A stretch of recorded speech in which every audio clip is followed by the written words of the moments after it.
परमपिता परमात्मा और उनके सभी पवित्र आत्माओं को नमस्कार।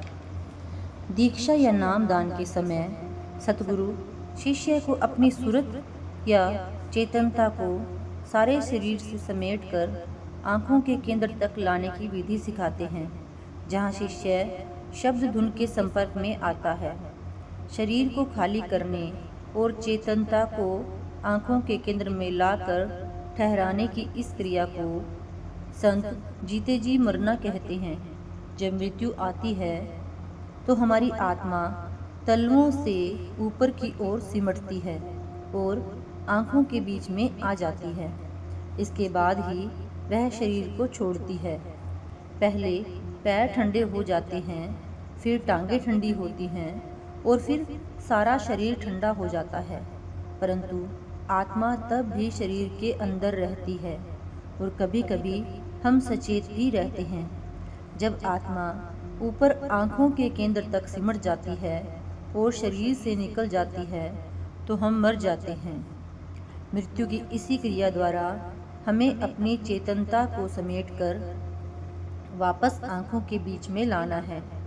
हमें जीते जी मरना है, अर्थात जीते जी हमें शरीर को खाली करके आत्मा की धारा को आँखों के बीच में तीसरे तिल पर इकट्ठा करना है। यही जीवित मरना या जीते जी मरना है। जब तक हम अपनी चेतनता को आँखों के केंद्र तक लाने में सफल नहीं होते और आत्मा को अंतर में नाम के साथ नहीं जोड़ते, तब तक हम जीते जी नहीं मर सकते। जब तक हम जीते जी नहीं मरते, हम अमर जीवन प्राप्त नहीं कर सकते। मौलाना रूम कहते हैं कि ऐ दोस्त, अगर तू सच में जीना चाहता है तो मौत से पहले मर। गुरु अमरदास जी भी कहते हैं कि जो जीते जी मर जाता है वह सदा के लिए जन्म मरण के दुखों से आज़ाद हो जाता है। साधारण मृत्यु तथा जीते जी मरने में खास फर्क यह है कि जीते जी मरने में आत्मा का शरीर से संबंध नहीं टूटता। शरीर के अंग कार्य करते रहते हैं और अभ्यास का समय पूरा होने पर आत्मा शरीर में वापस लौट आती है। जो अभ्यासी जीते जी मरने की कला में प्रवीण हो जाता है वह अपनी इच्छा अनुसार शरीर को छोड़ सकता है और वापस शरीर में आ सकता है। शरीर को खाली करने और आँखों के बीच में आ जाने पर आत्मा की अपने असली घर की यात्रा शुरू होती है। जब सारी चेतनता निचले शरीर को खाली कर देती है और हम तीसरी आँख में से गुजरते हैं, तब हम स्थूल शरीर से बाहर हो जाते हैं और सूक्ष्म संसार में प्रवेश करते हैं। इस तरह से जीते जी मरे बिना हम आंतरिक मंडलों में नहीं जा सकते, नाम या शब्द से नहीं जुड़ सकते और वापस परमात्मा के पास नहीं पहुंच सकते।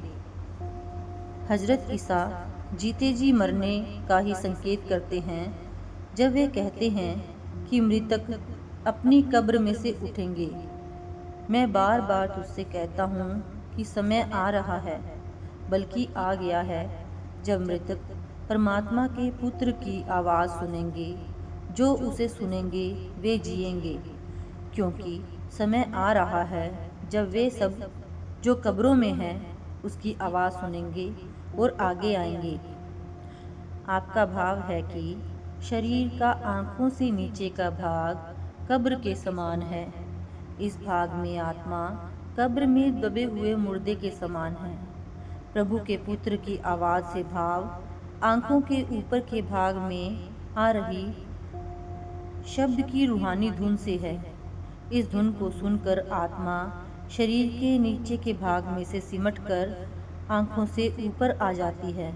इस प्रकार मृतक जाग उठता है, अर्थात परमात्मा अथवा अपने निज घर की ओर से मृत आत्मा उस प्रभु तथा अपने असली घर के प्रति दोबारा जिंदा हो जाती है। सो प्रभु के पुत्र की आवाज़ अर्थात शब्द की आवाज़ को सुनकर आत्मा शरीर रूपी कब्र से निकलकर ऊपर के मंडलों में आ जाएगी।